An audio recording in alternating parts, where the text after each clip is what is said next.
সূরা আলে ইমরান আয়াত ১১২। আল্লাহর ওয়াদা ও মানুষের ওয়াদার বাইরে যেখানেই তাদের পাওয়া গেছে সেখানেই তারা লাঞ্ছনাগ্রস্ত হয়েছে। তারা আল্লাহর ক্রোধের পাত্র হয়েছে এবং দরিদ্রগ্রস্ত হয়েছে, এজন্য যে তারা আল্লাহর নিদর্শনসমূহ অস্বীকার করত এবং অন্যায়রূপে নবীগণকে হত্যা করত, এই কারণে যে তারা অবাধ্য হয়েছিল এবং সীমালঙ্ঘন করেছিল। জুরিবাত আলাইহিমুজ্জিল্লাতু আইনামা সুকিফু ইল্লা বিহাবলিম মিনাল্লাহি ওয়া হাবলিম মিনান নাসি ওয়া বাউ বিগাজাবিম মিনাল্লাহি ওয়া জুরিবাত আলাইহিমুল মাসকানাতু জালিকা বিআন্নাহুম কানু ইয়াকফুরুনা বিআয়াতিল্লাহি ওয়া ইয়াকতুলুনাল আমবিয়া বিগাইরি হাক্কিন জালিকা বিমা আসাও ওয়া কানু ইয়াতাদুন। ১১৩। তারা সকলে একরকম নয়। কিতাবীদের মধ্যে একদল আছে অবিচলিত। তারা রাতে নামাজে রত অবস্থায় আল্লাহর আয়াত পাঠ করে।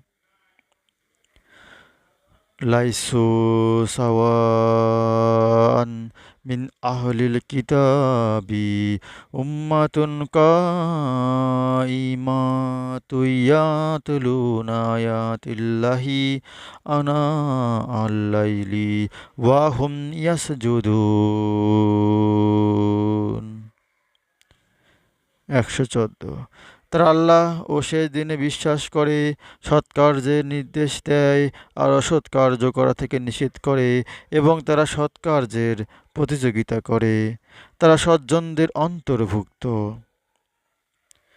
ইউমিনুনা বিল্লাহি ওয়াল ইয়াউমিল আখিরি ওয়া ইয়ামুরুনা বিল মারুফি ওয়া ইয়ানহাউনা আনিল মুনকারি ওয়া ইউসারিউনা ফিল খাইরাতি ওয়া উলাইকা মিনাস সালিহিন।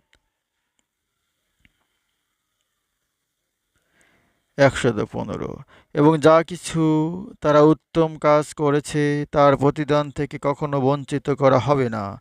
বস্তুত আল্লাহ সাবধানীদের সম্বন্ধে জ্ঞাত। ওয়ামা ইয়াফআলু মিন খাইরিন ফালাই ইউগফারুহু ওয়াল্লাহু আলিমুম বিল মুত্তাকিন।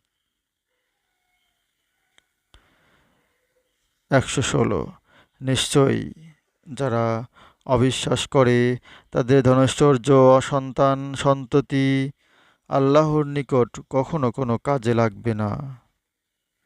তারাই অগ্নিবাসী, সেখানে তারা চিরস্থায়ী হবে। ইন্নাল্লাযীনা কাফারু লান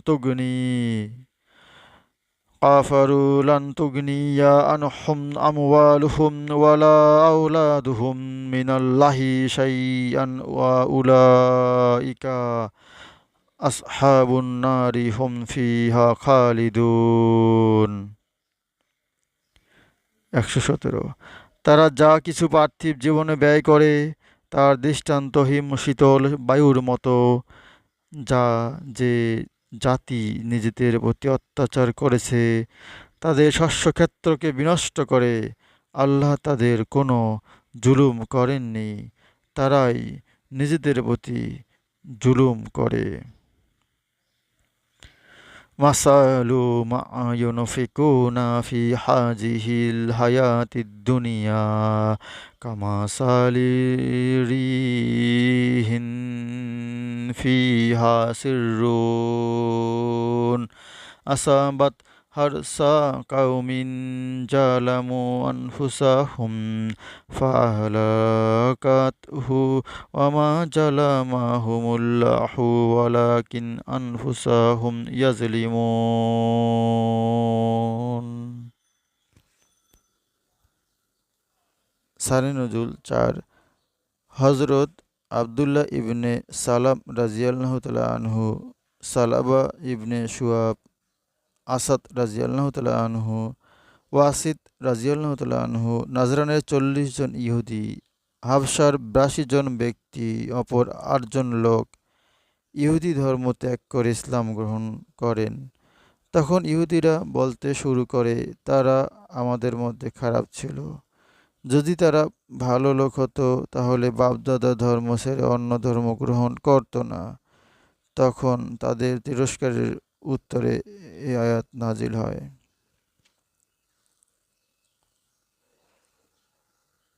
আল্লাহ পাক ১১২ নম্বর আয়াতে যে কথাটি বলেছেন, আল্লাহর ওয়াদা ও মানুষের ওয়াদার বাইরে যেখানেই তাদের পাওয়া গেছে সেখানেই তারা লাঞ্ছনাগ্রস্ত হয়েছে।